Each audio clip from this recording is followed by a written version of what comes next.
Well, it is a blessing to be able to be here today with Dan Spencer. Pastor Spencer has put has allowed his name to be put into nomination for the office of SBC President. And this is the sixth and final interview in this series. He's the last one for me to get on here. Of course, he's the last one to the party, so to speak, having announced that just a couple of weeks ago. And so glad to have you with us, Pastor Spencer. And I'm going to go ahead and kind of just start with the 5 questions. I'm going to start with the first one. That is, would you mind just telling us a little bit about yourself and your journey in life and ministry? We just want to know who you are. Well, thank you so much, Paul. Thanks for the invitation to be on. And I wish you could see what I'm seeing right now out the window. This is one of those days in the Great Smoky Mountains that people move here for and visit here for. It's just a beautiful place to serve and a wonderful church. I am the 35th pastor of the church that I serve. Wow. And in fact, I love to tell folks that our church was planted in a presidential election year like 2024 is. And when I asked him, can you guess who was elected that year? Nobody ever guesses George Washington. Oh, but that's the year 1789 that our church was wow. planted. And so we're one of those legacy churches that, has all the strengths of being a legacy church, but also there's some challenges too with having, once in a while to come back around, redream the dream. Why are we here? What is our mission?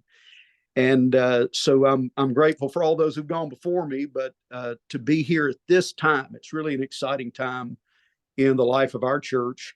But you asked about my journey. I was raised in a preacher's home. I'm not just a PK, but I'm an EK too, an evangelist kid.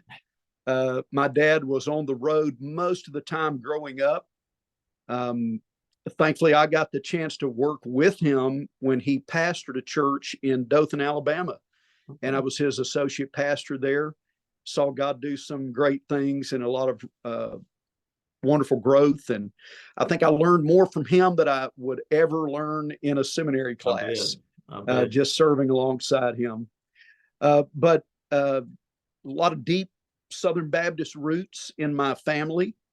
And I was saved when I was 16 years old at home at my parents' bedside in the middle of the night.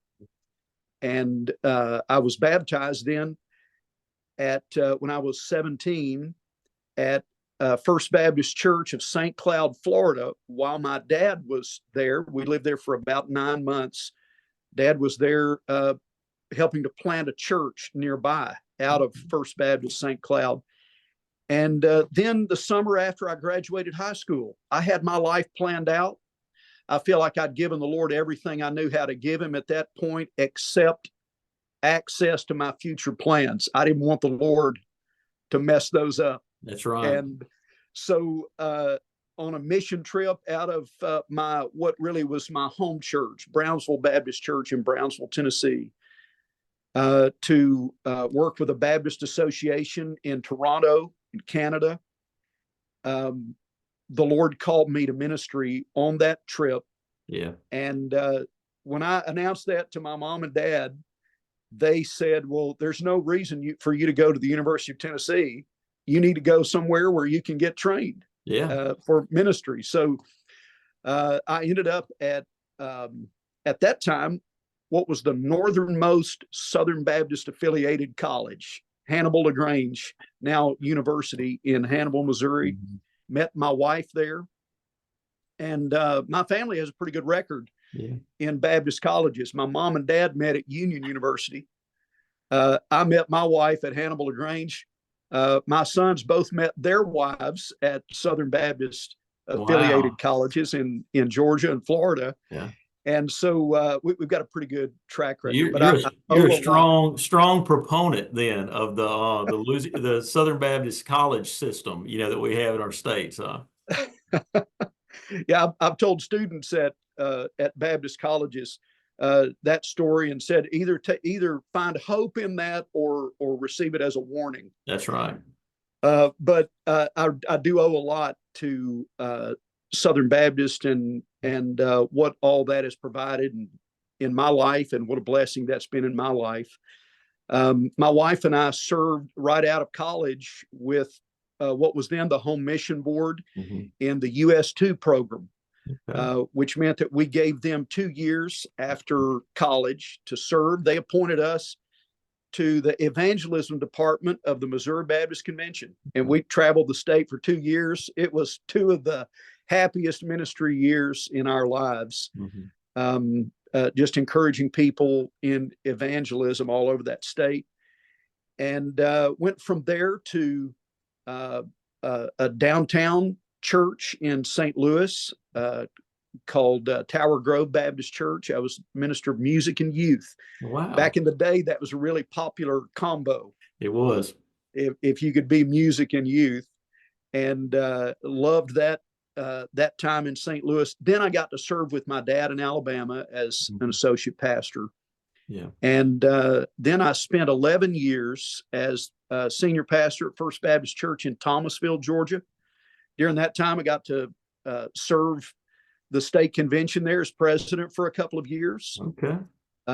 That came about when a group of guys came to me and said, for the first time since the conservative resurgence, we can't come to agreement on who should run. You're the consensus candidate. And so I was glad to do that, and had a great time. Felt like I was able to recognize bivocational pastors and yeah, that's good. And do some other things while I was there, and enjoyed that. But then unexpectedly, the Lord moved us here 12 years ago to East Tennessee. I was happy where I was, but it was the Lord, and we knew it was His hand moving us here, and just enjoying ministry here. It's not just a beautiful place to live, but sweet people to serve with, and a wonderful church. Oh yeah, I bet. Well, I tell you, I appreciate you kind of sharing that with us. I think it helps folks to get to know you a little better, and certainly sounds like you've had quite a journey in ministry. You know, you it began right there out of high school, and of course, Lord got a hold of your life, and He has certainly He's put you right where He wants you, and that's a blessing to hear how He's moved you from here to there.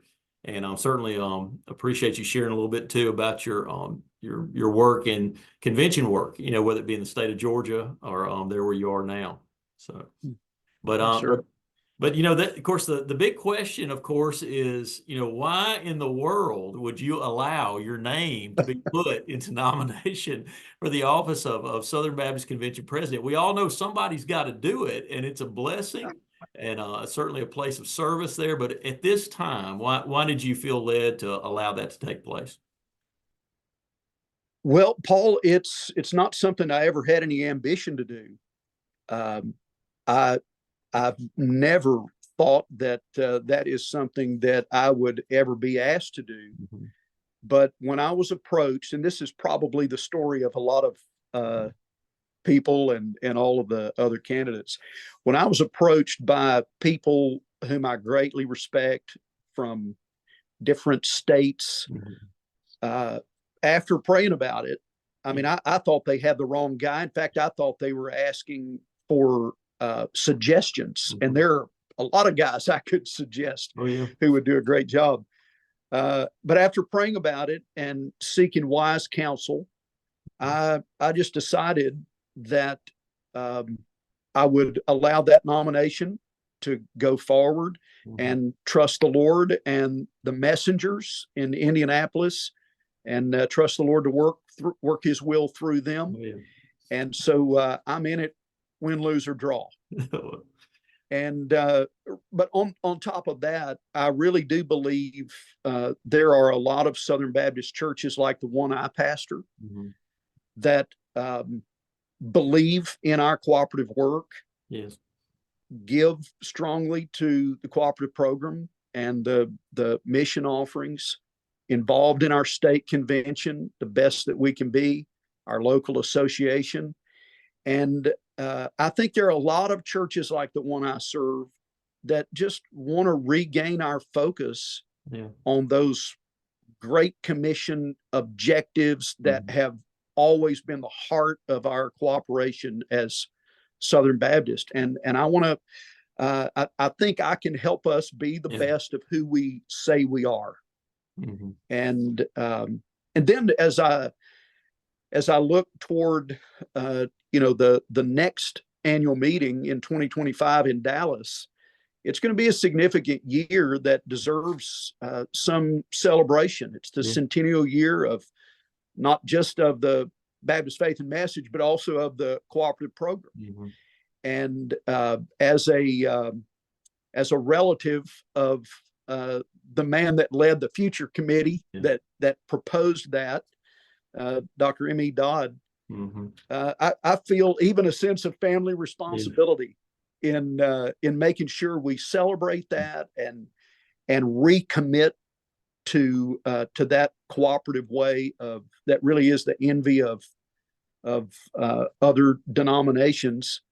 And so I'd love to help lead Southern Baptist in a celebration in Dallas for all that God's done through our unified efforts through the years, and to look forward to all that is left to do. There's a lot of work to do. And so I'd love to be able to celebrate that and encourage churches to make that recommitment. Absolutely. Absolutely. Well, I think that certainly are those some worthy reasons, and certainly you appreciate your love for the convention and love for the cooperative program. Those are things that we as Baptists, it's such distinctives, about our cooperative work.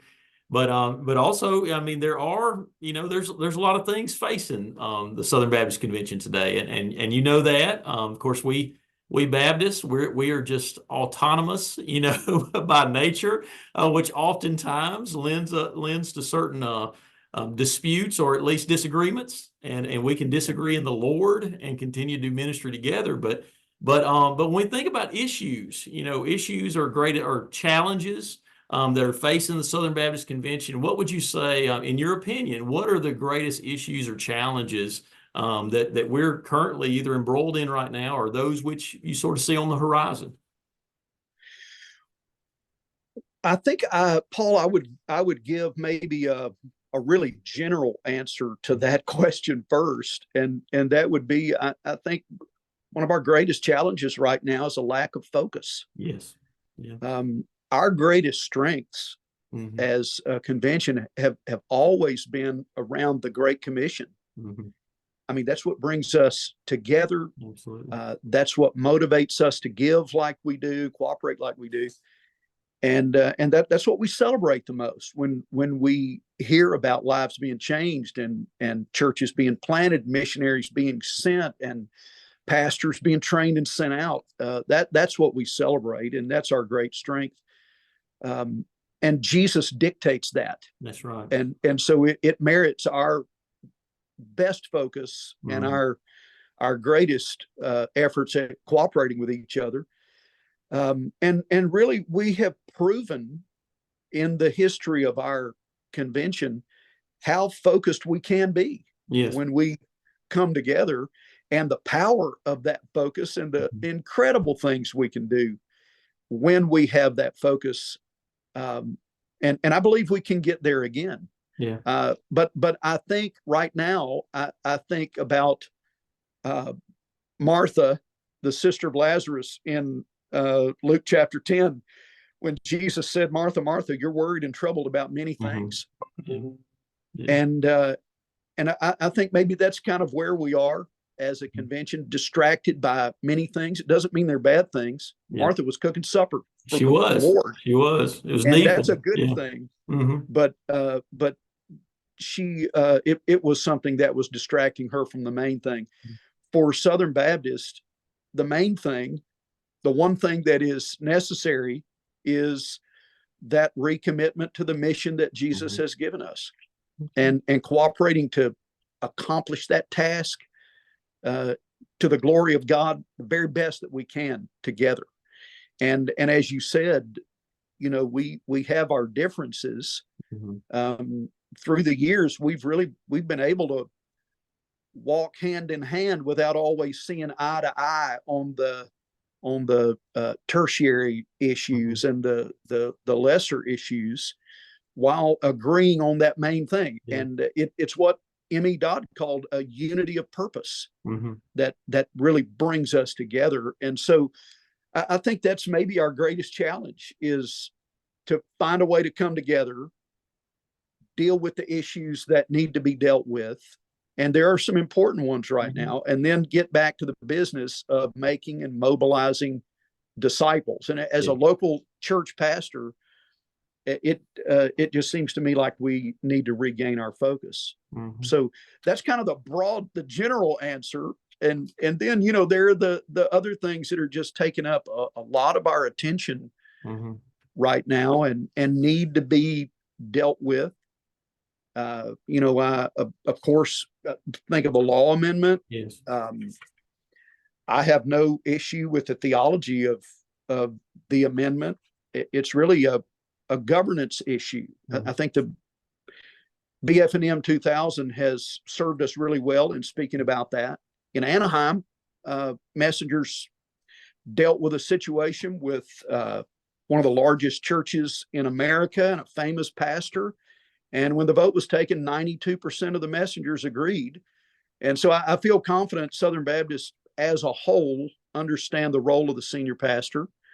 And so I might question the necessity of the amendment, but the theology I agree with, and it won't break my heart if it's passed. And my hope, I guess, is that people are thoughtful and not just reactive when they approach that issue. And other things, like sex abuse and ARITF. I'm on board for anything that makes our churches safer. Yes. And puts tools in the hands of churches that are going to be helpful to make sure we are able to minister to people, especially children, in a safe environment. Absolutely.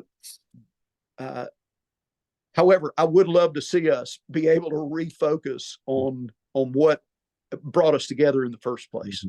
Yeah.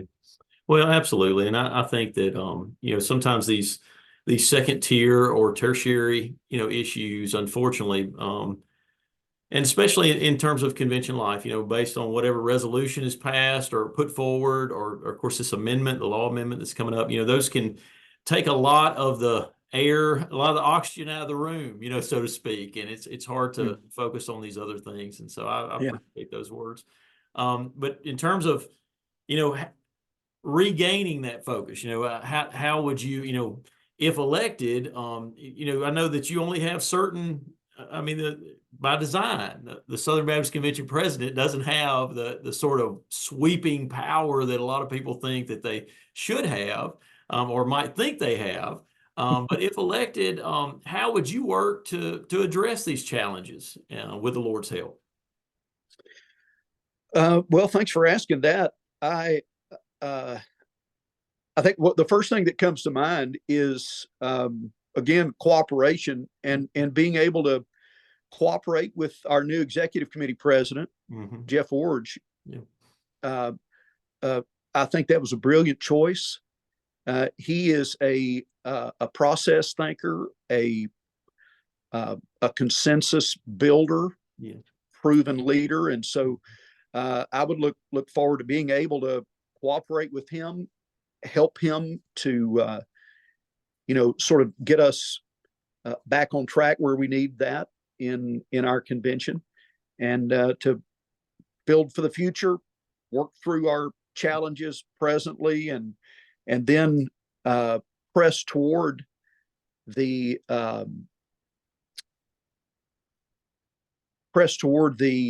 future that the Lord has for us together. And then I think I feel like I'm repeating myself, but it really is that important, I think, to get refocused on our cooperation together, and to renew an emphasis on the cooperative program. Our children's pastor here at our church was doing the offering appeal a couple of Sundays ago. And I thought it was brilliant what he said. He said, a part of everything that we give, about 9 cents on the dollar of everything we give through our offerings here at our church, go to cooperate with other churches where we pool our resources to do much more than we could individually do as individual churches. And he said this. He said, that doesn't mean we think we're better than everybody else, but it does make us unique. Yes. In a unified focus on reaching people for Christ, training missionaries, training pastors, sending people out, standing up for the truth together, having a unified voice. And so that's what I would like to promote. You celebrate what you want repeated. That's right. And I would love to be a cheerleader for things like that. Yes. And for us to be focused. Yeah.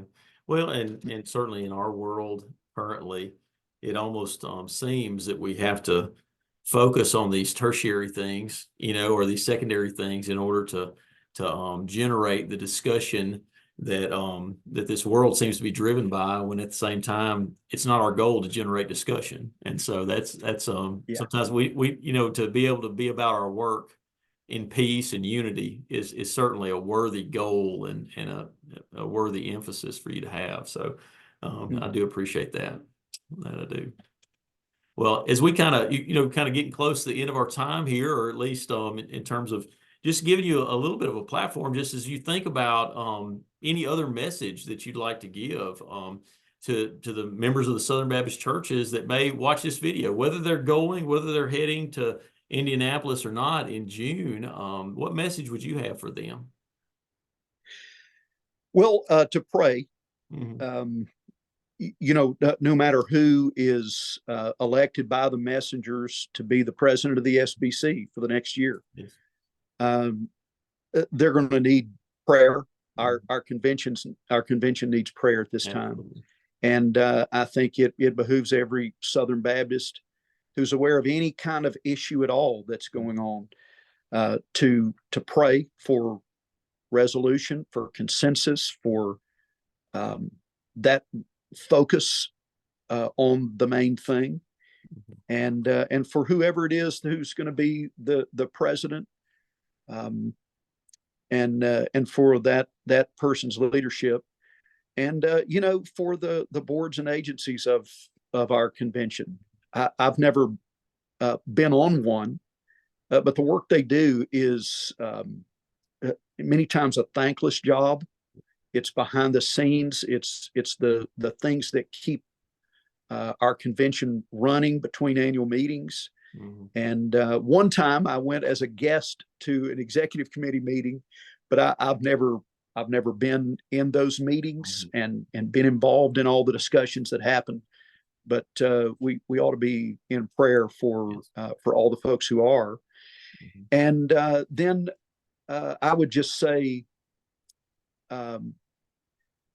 whatever we want to see happen in the Southern Baptist Convention, every church has to be that, yes. and to focus on those things in their own churches.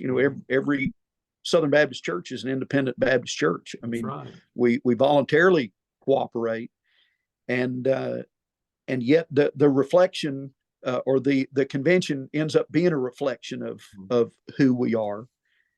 And I would love to see repeated all over the convention. Something I saw in our church last night. We had really an incredible service where we tried to do too much in one service, but we had a bilingual service with our Spanish-speaking congregation. We ordained our Hispanic pastor. Yeah. We sort of recommissioned him as a missionary sent here from Argentina to reach all the Spanish-speaking folks who were coming into our community. We baptized, I think, 9 people from that congregation. We shared the Lord's Supper together, and worshiped in 2 languages as we sang together. Yeah, so And this service just ended, right? Like you just finished it this morning, I'm sure. It sounded like an all-nighter, I'm telling you. I finally sat down at home with a peanut butter and jelly sandwich at 9:30 There you go. There last you go. night, but it was fantastic. But that's the kind of thing that Yeah. that really excites us and makes us want to do more and give more. Yes. Yes. And that kind of thing I know is repeated over and over and over again throughout our churches in the SBC, and so the better we are, the stronger we are in our local churches, the better we're going to be, and the more we can do in our convention. And so I think pray, let's get to work where we are, and Yes. then see what we can do as we come together. Absolutely. Absolutely. Well, I just want to thank you, Pastor Spencer, for giving me a little bit of time, and certainly being, as far as I can see, transparent and willing to share with us about yourself. Let us get to know you a little better, but also your love for the convention and why you would run, why you'd allow folks to put your name in, and then, of course, where you want us to refocus. And I think that comes through loud and clear. So I appreciate you having this sit down with me today. Hey, my pleasure, Paul. Thank you very much.